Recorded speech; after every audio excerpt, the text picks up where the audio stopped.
अस्सलामुअलैकुम दोस्तों, मेरा नाम है मोहम्मद साद और आप सब देख रहे हैं स्ट्रेंज वर्ल्ड यूट्यूब चैनल। दोस्तों, हमारे इस यूट्यूब चैनल को सब्सक्राइब कर दें और आइंदा भी ऐसी ही वीडियोस को देखने के लिए साथ घंटी के बटन को ज़रूर दबा दें।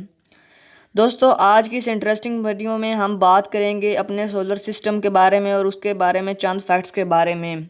दोस्तों, मैं पूरे सोलर सिस्टम को एक्सप्लेन नहीं कर सकता, लेकिन मैंने आपके लिए बहुत ही इंटरेस्टिंग से फैक्ट चुनकर ये वीडियो बनाई है। तो वीडियो को एंड तक ज़रूर देखिएगा। अगर वीडियो अच्छी लगे तो वीडियो को लाइक और शेयर ज़रूर कीजिएगा।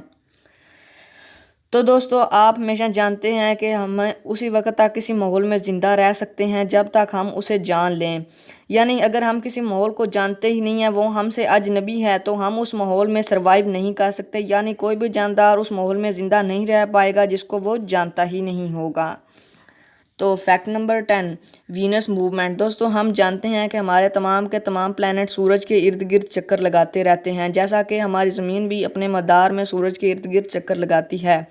लेकिन उन सब में वीनस एक ऐसा प्लैनेट है जो कि क्लॉकवाइज मूवमेंट में सूरज के गिर्द घूमता है। Fact number 9, Venus day. दोस्तों, वीनस डे एक बहुत बड़ा फैक्ट है जो कि बहुत ही अमेजिंग आपको लगेगा। अगर आप वीनस पर एक दिन गुजार के आएँ तो आप ज़मीन का तकरीबन पौना साल, यानी अगर आप वीनस पर एक दिन गुजारें तो आप ज़मीन पर 243 डेज़ के बराबर रहकर आ जाएंगे। Fact number 8, Jupiter size. दोस्तों, आपने ये तो सुना ही होगा कि हमारे तमाम प्लैनेट में से जुपिटर सबसे बड़ा है, लेकिन कितना बड़ा है इसका आपको अंदाज़ा नहीं होगा। तो दोस्तों, जुपिटर जो है वो इतना बड़ा है कि हमारे तमाम के तमाम प्लैनेट को इकट्ठा कर दिया जाए और उनको एक साथ मिला दिया जाए तो आप उन सब को मिलाकर एक जुपिटर बना सकते हैं। Fact number 6, Jupiter day. दोस्तों, जैसा कि मैंने वीनस डे में बताया कि उसका दिन बहुत ही लंबा होता है ज़मीन के मुकाबले में, लेकिन इसी तरह जुपिटर जो है उसका दिन बहुत ही छोटा होता है। यानी इसका दिन ज़मीन के 9 घंटे और 55 मिनट के बराबर होता है।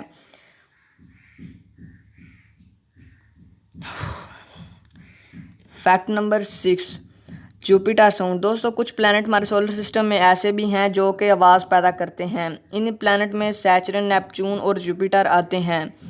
तो दोस्तों, मैंने उनका भी जिक्र आगे किया हुआ है। तो जुपिटर के बारे में आपको बताते हैं कि जुपिटर की साउंड कुछ इस तरह की होती है जैसा कि आप पानी के नीचे बैठे हुए होते हैं। Fact number 5, mercury. दोस्तों, आप जानते हैं कि मरकरी हमारा सबसे पहला प्लैनेट है और ये बहुत ही छोटा प्लैनेट है। इसके बारे में इंटरेस्टिंग फैक्ट ये है कि इसका जो हमें एक ही साइड सिर्फ हम देखने के काबिल हैं। यानी आप जितनी भी सैटेलाइट पिक्चर इसके देख लें उसमें आपको सिर्फ इसकी एक साइड ही नज़र आएगी। अगर हम इसकी दूसरी साइड को भी जान लें तो ये हमारे लिए बहुत ही इंफॉर्मेशन भरी और बहुत सी मालूमात हमें देगी। Fact number 4, black hole. दोस्तों, आप लोगों में अक्सर ने ब्लैक होल के बारे में सुना ही होगा। ब्लैक होल एक बहुत बड़ी ताकत होती है।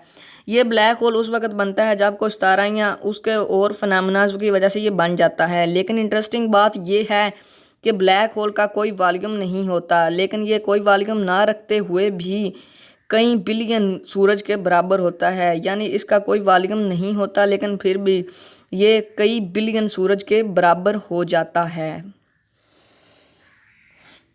फैक्ट नंबर 3, अर्थ। दोस्तों, आप जानते हैं कि हम अर्थ पर रह रहे हैं, तो हमें इसके बारे में भी जानना ज़रूरी है।